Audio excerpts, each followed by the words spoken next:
Welcome to the Nerd Party. Let the filibustering begin. Welcome to Nerd Pod.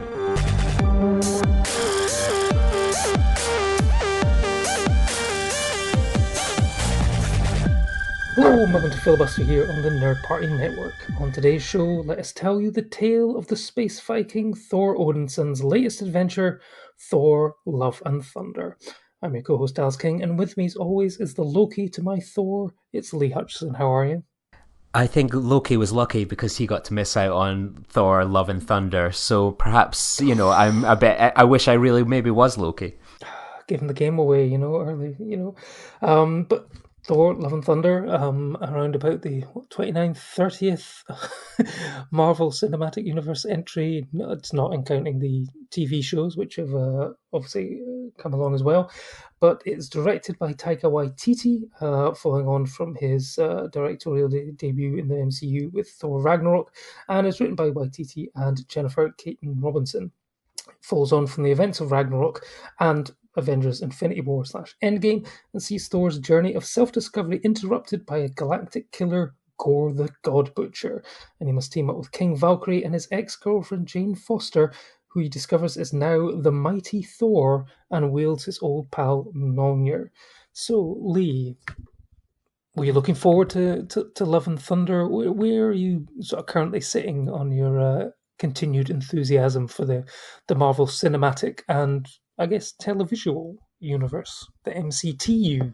Perhaps it should be redescribed. I think I mentioned it last week. I was like, oh, I'm going to be away in London. I'm not going to have the chance to see it until the Monday instead of the Thursday. So, but I'm not overly that bothered. I'll catch it when I catch it. So my enthusiasm levels weren't high for this movie. I think I've not really been too excited about this kind of this fourth phase of the Marvel movies. I feel like they felt like a bit of an obligation to go along to as opposed to enthusiasm. I'm a bit sporadic with the TV shows, but I find myself in sort of central London with a couple of hours to spare, and I was like, right, what's on at the Prince Charles? And, it was a brilliant couple of films I had the choice between. I had the choice of seeing Licorice Pizza on 70mm film, which is big thumbs up. I've seen that already and quite a few times this year, and I thought, I don't know if I'm quite in the mood for that just now.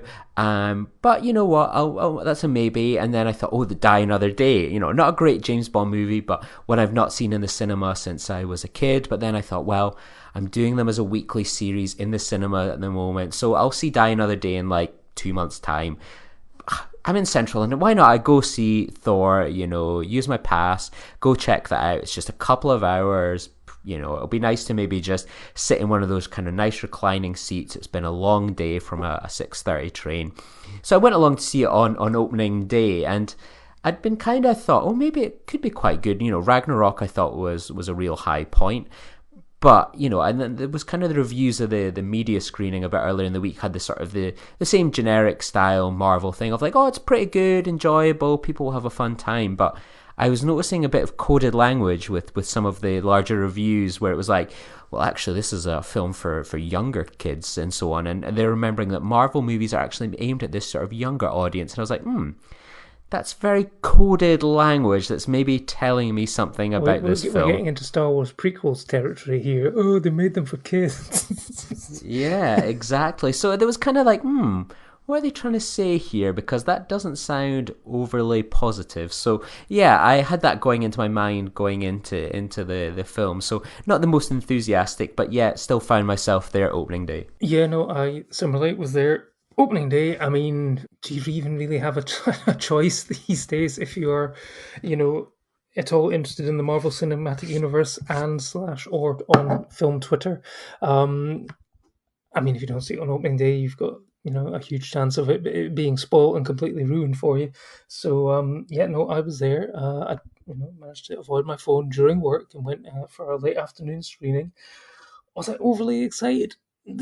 The teasers hadn't really done anything for me. I think, I think for a lot of people there is a big stumbling block in this film, which we'll discuss. But for me, I was kind of excited about seeing Natalie Portman's return. she was last seen in Thor: The Dark World, and ever since then it was talking about this, awkward breakup between Thor and Jane. Never really found out anything about if she'd been dusted or anything during the snap and all that.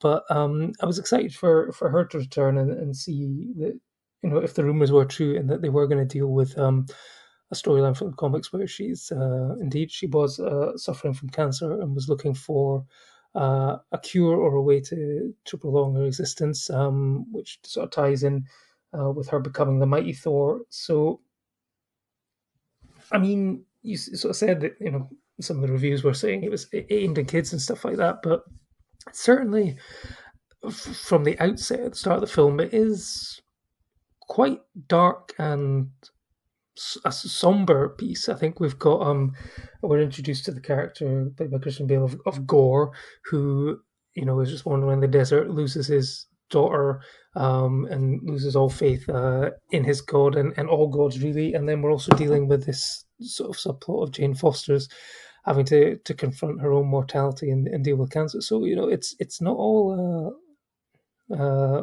sunshine and rainbows, despite what the color palette might say.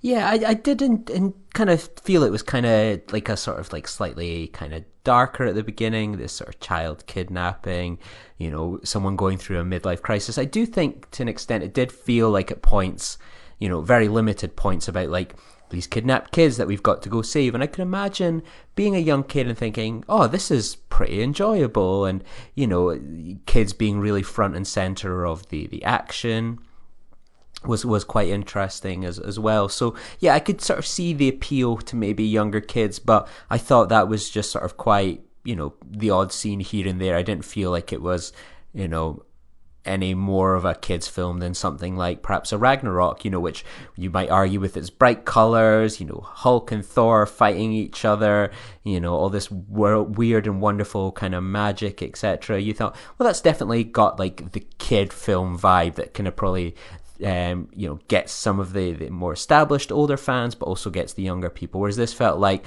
oh, maybe like this just one or two scenes focus about kids that make people think of those maybe 80s style movies. That's not enough to say this film is one that really remembers the audiences for these things are kids, because they do make up a good chunk of the audience, but they're probably not the dominant force for better or worse. No, exactly. And they picked an awkward time to release it because all the kids are dressed up in suits heading to Minions rather than Thor. That's the problem, isn't it? So I've got a few sort of talking points that we can sort of rattle through, and I'll get your opinion on them, and then we'll get to the big sort of talking point, which kind of leads on from a point that you've just made. But at the end of Infinity War Endgame, Thor is feeling rather despondent. He'd killed Thanos, but hadn't really done anything. He had was wallowing in his self-pity, his sort of Lebowski dad bod sort of phase, decides to hitch a ride with the Guardians of the Galaxy at the end of the movie to, try and find himself again. It was kind of almost being set up as Thor: Love and Thunder could have been a Asgardians of the Galaxy film, a sort of bridge between that and Guardians of the Galaxy 3. But it turns out that after the sort of opening scene, they're flying off again and leave him to do his own thing with Korg. I mean, what did you make of that sort of rather brief appearance from the Guardians? It felt like it kind of, reversed a lot of what was being set up in Endgame for me.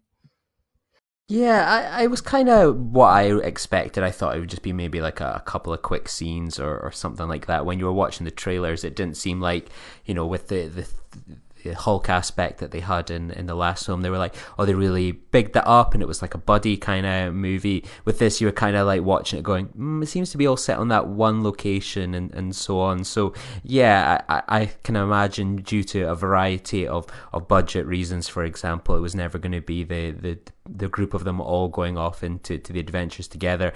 But I'm sure there'll be some sort of cartoon Disney series that can be found on Disney Plus this October where it follows their adventures between the two movies. But yeah, you could probably feel a bit shortchanged with the amount of emphasis that they gave on this, team up in previous things. But yeah, my feeling was it was never going to be that. Are you saying that it's basically perfectly pitched up to provide an Obi-Wan style series to fill in the gaps between two particular films? Yeah, I think that they'll 100% do it. Don't think they'll do it as a TV show. I can imagine it being like one of these sorts of animated style ones. Yeah, I think it'd be far too expensive to bring them all back for a live action one. Although I did read an interesting rumor on Twitter. Again, it could be complete rumors. You know what Twitter's like. But I did hear that apparently James Gunn, despite his firing and subsequent rehiring by Marvel, apparently he might still retain creative control over the Guardians, and basically he had to be consulted and potentially even sort of script how they were portrayed in the film, which I guess maybe, James Gunn and Taika Waititi, two huge personalities, I can imagine that they might have had differing opinions on how to use them, and therefore it's maybe potentially a reason why their appearance was kept so brief. New Asgard, a location that we have visited ourselves, although it seems the tourist rate has increased since we were last there. What did you make of the return to New Asgard? They've got businesses now, novelty-themed businesses such as Infinity Cones, which someone said was a slightly poor taste joke, considering that was essentially about a half the universe Holocaust. But never mind. Was it because it got undone? It got undone. Yeah. So I mean, you can laugh about it. You might have missed 5 years of your life, but hey, just have an ice cream and shut up. Yeah, I did think that. It's like, oh, that kind of does feel like Disney World, and then it kind of does fall apart under a little bit of thought. But yeah, I kind of I did notice that they had the same pier from St. Abs where they shot it, which I was like, oh, that's still there, and I could pick out little bits almost, but clearly it was studio stage. Got some sort of establishing shot stuff, but the rest of it must have been created on a sound stage. But I'm pretty sure that they weren't in Leith to film this one for the new film. I mean, obviously we had the return of the Asgard, or I guess the new Asgard players. It was that got a huge reaction in Ragnarok. And what did you make of the return of the Viking thespians? Yeah, that was good. That was a good bit, and so on. And it shows. Perhaps I know there's been some criticism of the CGI, and perhaps it's a reminder that practical effects can be just as good and engaging for an audience as well. So yeah, those were quite funny bits and so on, and kind of continued that nice the highlight of Ragnarok with that kind of tone, I think. Yeah, and I know it's Ben Falcone, Melissa McCarthy's husband, popped up and as the director of the piece. So maybe he could direct a low-budget version of the next Thor movie, perhaps with all practical effects. I mean, speaking of I think this is probably one of the aspects which has come in for the biggest level of criticism, and there is a lot of debate swirling around on Twitter at the moment about the CGI. There are times when, for me, it is not good. I don't know if you noticed this, but there was one scene in particular, I think, in the first battle in New Asgard, where Jane and Thor are talking, and it looked like not only a terrible CGI background, but it almost to me looked like their faces had been it was like an Instagram filter. It was almost like they had two extras and they'd done an Instagram filter of Chris Hemsworth and Natalie Portman's faces on top of them. It took me out of the film completely in that it was so bad and so off-putting. Thankfully, it was only one particular couple of shots in the whole thing, but I mean, there has been criticism. I mean, some of the visuals are fantastic. Got a lot of praise for the sort of scene on the Shadow Planet where it's grey and then occasionally a bit of light and colour comes through. But there was times when the CGI was very ropey, and there's this huge discussion on at the moment that people are basically saying Marvel are demanding far too much for too little money, and the deadlines are unworkable. It doesn't help when, I know there was a huge criticism when, I think was it at the Oscars, when James Corden and that came out in real catsuits and basically criticised the CGI of your movie. And we've had a clip yesterday of sort of Taika Waititi criticising CGI on Korg. What was that about? That was so tacky, and it just felt really kind of bullying. It's in his character where he's kind of like, oh yeah, no, I like to make jokes and stuff like that, but A, these people are working very hard, and also B, it is your film, which I'm assuming, as a director, you should have, well, maybe not final cut, but a hell of a lot of input into the final output. So if you're not happy with it, surely you should be going into discussions to make sure that you are happy with it. And the fact that you don't even notice Tessa Thompson blinking when she shouldn't have been blinking, because it's the reaction to a different shot, which has then been edited in there. And let's just say, I mean, one of the biggest red flags for me when watching this film was during the opening credits, when it came up that there were 4 editors. I cannot remember the last time I've seen a film, a film may occasionally have 2 editors, but I've never seen a film with 4 editors before. I mean, that suggests something strange was going on behind the scenes for me. I don't know about you. Yeah, it maybe says a lot about the past few years of the Marvel movies, but they have looked at them like being sloppy, lazy, dark, gloomy, muddy.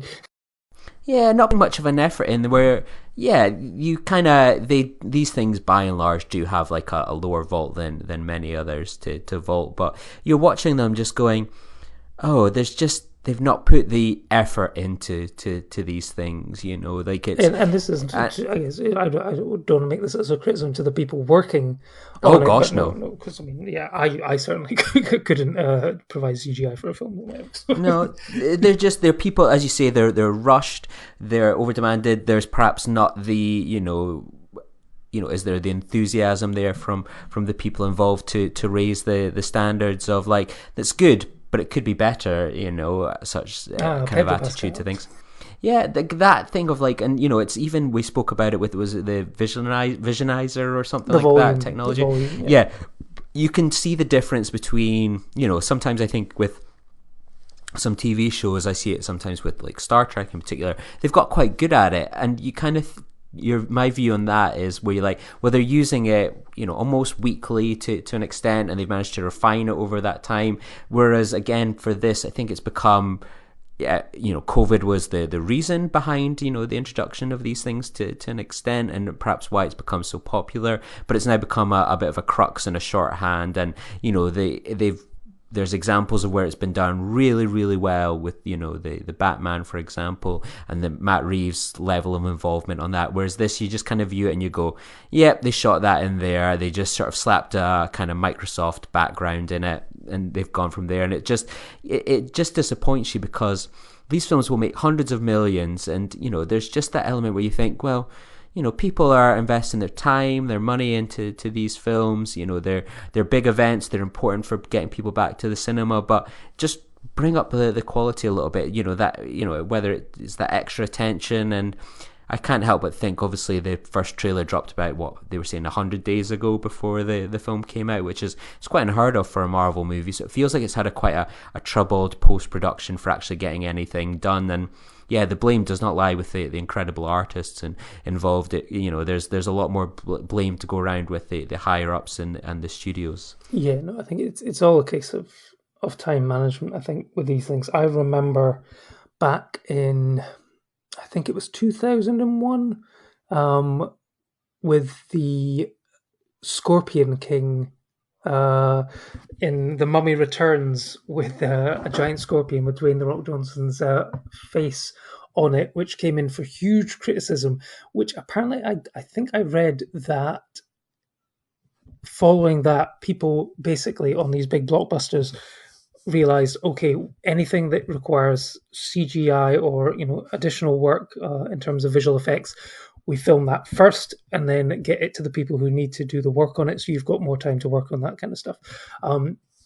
I think one of the issues here with the Marvel Cinematic Universe is that there is just too much of a reliance on, like you say, maybe go back to practical effects and stuff like that, lower budget film practical effects, where you don't need the over-reliance on CGI, because there is so much work required on these films that they're just running out of time. I mean, I saw a thing today saying that phase 3 of the MCU in total was around about sort of 28, 29 hours of movies.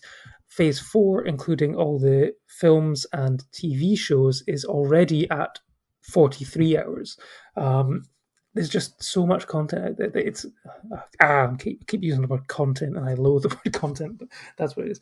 There's so many movies and TV shows for them to work on that I guess you're diluting your talent across a larger pool, and yeah, things are going to suffer. So yeah, that's that. But in terms of sort of plot and stuff like that, how the movie sort of comes along. You've got sort of Thor now dealing with going back to essentially Taika wanted to put Thor in a position that he had not been in, which was this love story and sort of reuniting with Jane. I mean, I have to admit I'm a huge Marvel fan, but I did have to sort of Google afterwards the timeline of Mjolnir, because I did get very confused, because I was like, okay, yeah, the hammer got smashed and whatever, but then what was the hammer that Captain America was using in Endgame? And of course that was one from an alternative reality that Thor took back with him, so then it was put back at the other one. So this is the one that Cate Blanchett's Hela had destroyed, and someone clearly had gone back to that exact spot, picked up all the pieces, and then put it on display for tourist things. And now this is where I was confused, and I'll get your take on it. In that Jane is looking for a way to survive this stage 4 terminal cancer, and she hears whispers from a book that says Mjolnir may be the answer, and that the gods are very healthy and stuff like that. So it turns out that the hammer believes that she is worthy, and in part helped by a promise from Thor that he would always protect her, and she's going around being as Mighty Thor. Yet it turns out that the spoilers, the hammer is also killing her, and it's like, what? I mean, does that mean that the hammer was also potentially going to be killing Captain America, or was the super serum enough to stave off that? It opens up a whole load of questions that I want to get your opinion on. Yeah, I didn't quite get the whole kind of, it's draining the life energy, or how it all kind of came around. And yeah, for me, I didn't really follow it. I'm sure there's like a comic book thing, and I know they did a What If series where they imagined something like this, but yeah, I didn't quite get it either. I suppose in a way your Thor is essentially, I know that there's classed as God, but they are aliens, so whether like their body is able to manage these things a little bit better, I'm not too sure. It was just one of those ones I just thought, I don't really quite get it, and just sort of just kind of was quite dismissive of it. I didn't think it felt like it was explained very well. I didn't really sort of buy into the whole kind of cancer plot very well. I just didn't think it worked. But I did think, fair play to it. I thought, it's quite interesting. They've added like real life stakes to it. It's not just like, some MacGuffin disease or race against time. I remember she had some sort of thing in her in number 2. Yes. With this. It's like, it's like, it's like a cancer and so on. It's like, okay, that provides real world stakes. Yes, would we see the death of the actual death of a Marvel Cinematic Universe character, one that they don't come back from? Well, I guess if you watch the end credit scene, then maybe there's questions to be raised there. But I mean, what did you make of Natalie Portman's return? Clearly, I think she was tempted back by the storyline of having something sort of deep to play with, and also getting the chance to wield the hammer as well. I hope she got paid very well for her money. Yeah, it was quite good to see her back and so on. And yeah, I enjoyed her appearance, and Kat Dennings appearing again. Yeah, I was glad to see that she got more. I think I wanted to see maybe more made of sort of her in sort of this role. And yeah, I thought it was fine. Perhaps it maybe came a little bit at the expense of the Valkyrie character, which I really enjoyed in the last one. But ultimately, we say so many of these times, a film doesn't need to be 2.5 hours long or anything. This is one that could have actually Yeah, it's backfired a little bit in terms of one of the more interesting characters being reduced. But I could have probably done with more Valkyrie than perhaps Korg. Always, I'll come on to him. But I mean, you're talking about payment and credit. I think the new Michael Stolberg here is Simon Russell Beale, who got a big, before after the title, but before the main sort of credits appearance, and he only kind of appeared slightly in the background in the God City scene. So clearly maybe there were scenes of him that got cut out. I believe that Lena Headey might have been in there as well, and Jeff Goldblum might have had a cameo, but apparently those scenes have been removed, or unless they were from Ragnarok that he was talking about, they've never seen the light of day, which is a shame. But I thought it was good. I was glad to see her back. Clearly she'd been working out and impressive guns there. But I thought, I would have liked to have seen more focus on just the two of them. They had a nice scene in a hospital later on, but I think I needed a bit more of just the two of them, and like you say, I think a bit longer runtime. Ironically, would have potentially sort of provided that. And I completely agree with you that their relationship kind of then meant that Valkyrie didn't get as much to do. She almost has more sort of screen time in a Direct Line insurance advert on the British TV at the moment than she does in this film, which is a shame. Obviously, the other main new star here, keen to get your opinion on, an actor synonymous with the DC universe, well, a branch of the DC universe. What did you make of Christian Bale as Gorr the God Butcher?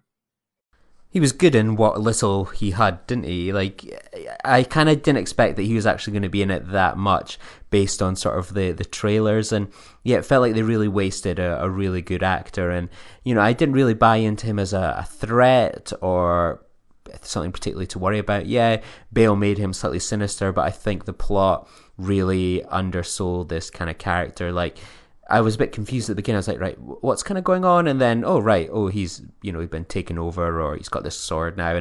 But you didn't get the threat of him as some sort of galactic threat or worry or concern. And yeah, it kind of gets a little bit at the beginning, and then he vanishes off for nearly the entire movie until the final act, I think. Yeah, I mean, there is one scene where he seems to be doing like a really dark, creepy twist on the child catcher from Chitty Chitty Bang Bang, the sort of scene where he's in the sort of caged wagon with all the children or stuff. It's like that is like a seriously off the wall, unhinged performance, and something that I think I would like to see more from Christian Bale. Of obviously, he's got this reputation as a very sort of serious actor, but I would like to see kind of more of that. There were times when I was like, I'm not sure what he's doing here, and I'm not sure if it's working.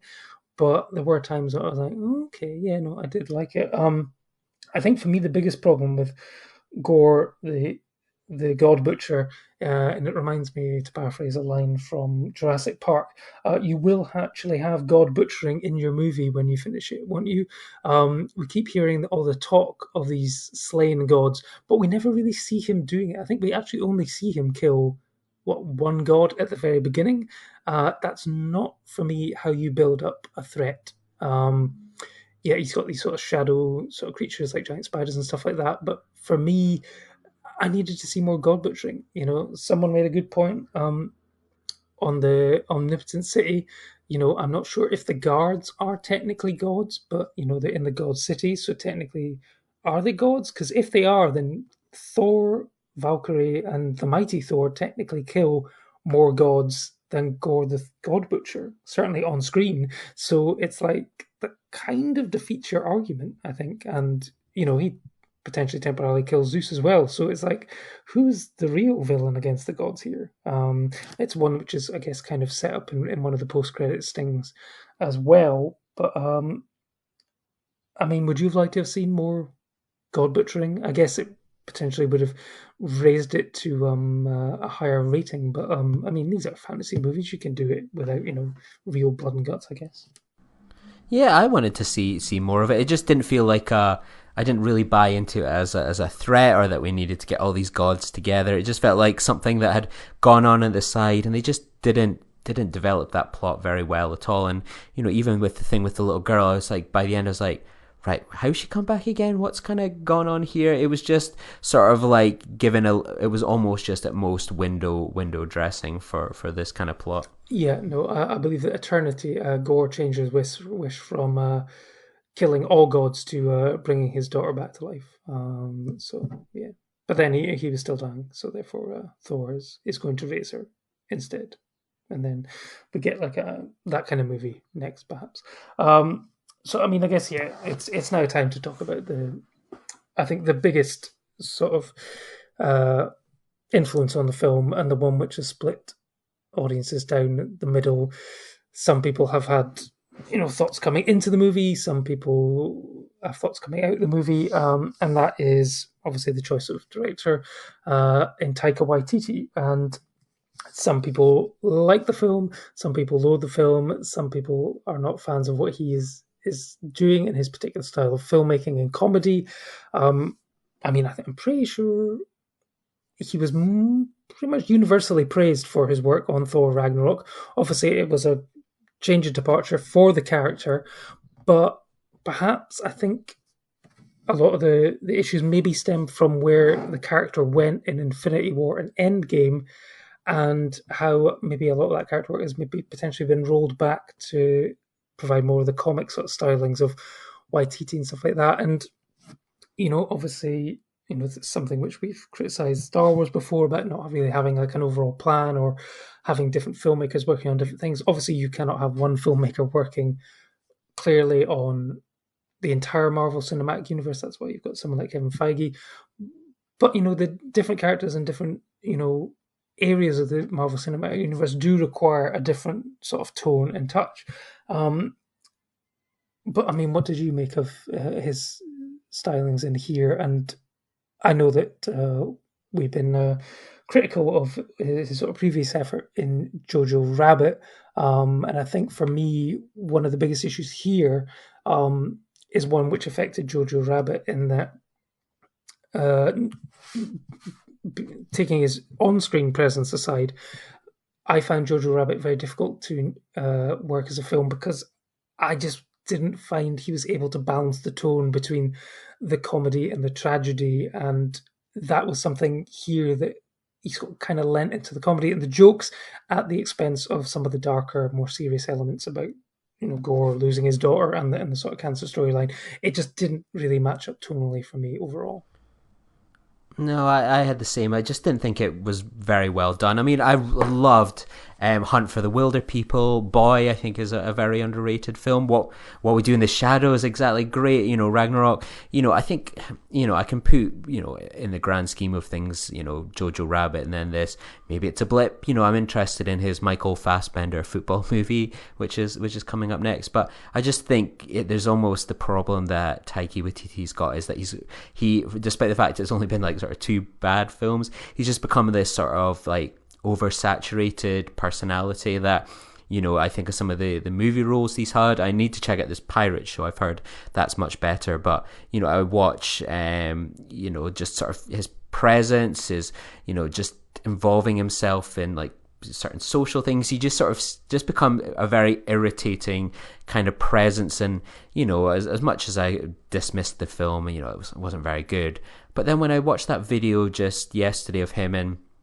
Tessa Thompson just sort of making fun of the CGI, and I was thinking, like, that's your film, like, that's your team, and like I don't really still understand the whole context behind the whole thing, but I was just watching and going, you just come across like a real dick there, and it's hard to get behind that type of person. And there's always filmmakers out there that have these similar issues, but they back it up with their films, whereas just now it's just like, this person just is not something I enjoy. I don't enjoy their personality and the respect that they're showing to other filmmakers, and just get back to maybe doing what you do best, and so on, as these really enjoyable, fun films with a lot of personality, and his presence is all over those 4 films I mentioned earlier, and they were great for them. Whereas just now it feels like I think of that Free Guy film, and he was just painful there, and there's had other sort of similar roles recently where it's just like he's either maybe spreading himself too thin, or he's becoming a bit of a caricature, and he's maybe lost himself somewhat to sort of the Hollywood style system, maybe the whole kind of that personality, I guess, to an extent. I just want to see a bit less of him as well. Yeah, I think people would have been more forgiving of the faults in this film if he was being judged purely as a director. I think a lot of the issues come from, like you say, the almost oversaturation of our exposure to Taika Waititi in the media. Free Guy, I think, was a terrible performance. His role, he did a voiceover role in Lightyear, which was essentially just, the same performance which he gives, the whole time. And I think people are just getting sort of a bit fed up of being constantly bombarded with Taika Waititi, and we're constantly now being threatened with him in the Star Wars universe. He directed a couple of episodes of The Mandalorian. He did a voiceover role in that. It was good. I thought his episode of The Mandalorian was actually very good. So, excellent.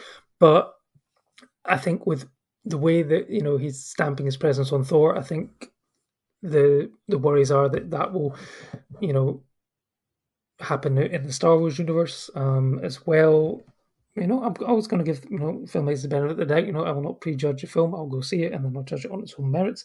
But yeah, it's going to be interesting to see. I can't believe I nearly fell for it, and I thought, oh, I've got a glimmer of hope. I was like, spoilers.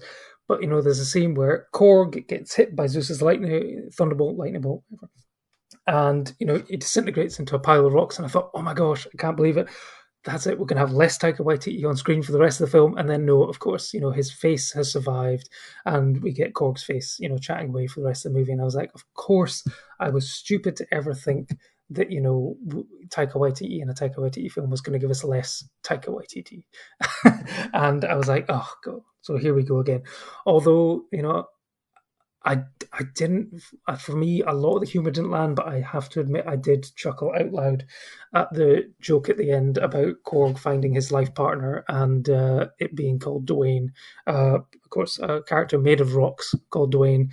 It was a rock reference. So, of course, I'm going to laugh at rock reference. But for me, I think it's almost, I don't know if it's going back to the well too many times or it's like trying to figure out what worked in Ragnarok and trying again here. But, like there was, a lot of praise over his musical choices in Ragnarok. He had like Immigrant Song and stuff like that. But I do have to wonder about a lack of creative vision when you use not one, not two, not three, but 4 Guns N' Roses songs in one movie. The sort of 80s sort of music and stuff like that worked in context for Guardians of the Galaxy because that is the music that, Quill had on his cassette tapes and stuff like that. But 4 Guns N' Roses songs. There were no other bands going around that you could get the license for. What was that about? Insert Mark Corrigan meme here. Yeah, it's one of those ones, like, it wasn't a very particularly great soundtrack, was it? And yeah, it definitely could have been mixed up a little bit. But again, it's just a bit of laziness, isn't it? You just sort of see the where the corners are being cut, or, using shorthand instead of putting the little bit of effort in from the kind of the writing perspective here. And it was just kind of like, and it maybe helps that I don't particularly like Guns N' Roses that much, but people enjoy these Marvel soundtracks, when they pop up, or we'll go out and buy the vinyl or the soundtrack or the tape. But I don't see that being the case here. When you read that certain stylistical choices were made based off of memes, you do have to worry that because I read today that the Screaming Goats, which are again another sort of audience divider, was basically based on the fact that he saw the Taylor Swift Screaming Goat meme with I Thought You Were Trouble. And apparently God, those goats were terrible. That's the reason why they're in there, because he saw that. He thought it was funny. And so, yeah, apparently the goats were meant to be silent, but then he decided to have them screaming the whole film. And yeah, you might get one laugh of it at the beginning, but I think there's basically the rule of 3. You might get 3 laughs at the most, but if any more than that, and it's just like flogging a dead goat, really. Isn't it? Yeah, those goats were terrible. The joke went on far too long. It was annoying the first time around for me. It didn't get to the stage of, that classic Peter Griffin, like that, ooh, over again, where it just keeps going on. This was just like, ugh. the best version of that joke, which is the vomiting scene in Team America, where it's like, it's funny and then it keeps going on and it's just like gross, but then it goes on so long that it then becomes funny again. That's the only time in a movie I can really sort of remember of that working. But yeah, I mean, so we've got a situation now where apparently Thor will return again, apparently to the surprise of Chris Hemsworth and Taika Waititi. They didn't know that was going to be at the end. I mean, does this man not watch the full thing of his movie before it's released in cinemas? Would you like to see, I mean, obviously Chris Hemsworth would be returning as Thor, but would you like to see Taika Waititi return? He said he would do it if Chris Hemsworth is on it, or would you like to see a different director sort of tackle Thor and push him in a different direction? I think that guy should go off and just go back to doing some original movies again, and get back to making those smaller movies. The Hunt for the Wilder People, The Boys, What We Do in the Shadow. I want to see the return of that filmmaker, and maybe step away from kind of the big appeals of IPs, etc. I want to see him make a film and then do the festival circuit where you can dip into these things, whereas as opposed to being this kind of force of personality that's almost as big as the film. And for the MCU in general, obviously, there's no stopping it. We've already had, well, I guess this year we've had sort of like Spider-Man, Doctor Strange. We've had this. We've still got a sort of Black Panther, Wakanda Forever coming out. We've got the Marvels coming out next year. Another Ant-Man and the Wasp. But this is all still within Phase 4, apparently. I mean, are we approaching burnout? I mean, for me, and this might be a controversial opinion, but I haven't really been, feeling Phase 4. The direction, it doesn't really seem to have an end point and whatever. And for me, I think that the MCU should have paused and taken a break after Endgame. I think we all needed time to just sort of sit back, relax, decompress. But we did in a way. We had the COVID break, which I thought was going to work in its but favour. All we had was a year of people moaning about the fact that we haven't had any Marvel movies. Yeah, that was true. The golden age. That year of just being like, just taking a break. Yeah, I'm not feeling it either. And we've got a break now before. What's the next one to come? For Wakanda Forever, if indeed that gets finished in time, because obviously it had That's out in November. It had a lot of oh my god, problems with COVID and filming and stuff, and certain people not potentially being vaccinated and being able to work on set and stuff like that. Rumors. I can't believe that's out in November. Like, all we've seen is a teaser poster. Like, has there been any images? I've seen a potential sort of like hand-drawn picture of what Namor, the underwater Mexican god, may look like. Apparently he's a Mexican Mayan god now instead of Atlantis. They don't want to bring in Atlantis because apparently that treads on the toes of people just think of Aquaman instead. So. Huh. I thought that was years away. I thought it was maybe Guardians of the Galaxy. So yes, I'm very surprised that we'll be discussing this in a few months' time. The machine trundles on. Thor, I think for me, I rated it 2 out of 5. I think. Yeah, I was the 2. Probably a generous 2. Will the MCU manage to stick the landing for Phase 4? I guess we'll have to see.